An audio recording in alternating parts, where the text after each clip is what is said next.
আসসালামু আলাইকুম। দলিল হস্তান্তর হচ্ছে NMTLB স্টুডিওর 28 তারিখে যে রেজিস্ট্রিটা হয়েছে ওটার দলিলই। ম্যাম হয়েছে ওনার জামাতা, অর্থাৎ ম্যাম হচ্ছে আমাদের পারভেজ স্যার কাতার প্রবাসী, তার প্রতিনিধি হিসেবে এসেছেন, তার শাশুড়ি আম্মা হন। আমাদের কাছ থেকে দলিলটা কালেক্ট করছে। পারভেজ স্যার প্রথমে খুবই একটু টেনশনে ছিল, আসলে টাকাটা দিয়ে কি হবে দেখেনি।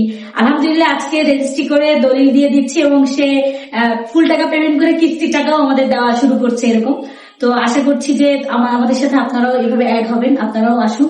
এবং ম্যাম আপনার কেমন লাগছে এই যে দলিলটা আজকে নিয়ে? ইনশাল্লাহ খুব ভালো লাগছে।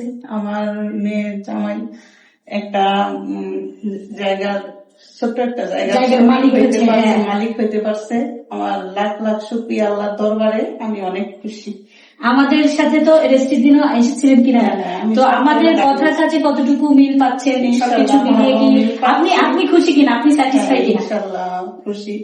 এখন পর্যন্ত তো ইনশাল্লাহ খুশি আছি। যখন থেকে পুরাপুরি আমরা হাতে পাবো তখন তো আরো খুশি হবো ইনশাল্লাহ। এটা যাত্রা শুরু করতে হয়, এটা তো মাত্র শুরু। হ্যাঁ, পরবর্তী জার্নিটা যেন সুন্দরভাবে অনেক ভালোভাবে আশা করছি। আমরাও যেন খুশি হয়ে হাসি মুখে বিদায় নিতে পারি, আর আপনারও যেন বিদায় নিতে পারেন, এটাই আশা রাখি। Thank you, thank you, thank you.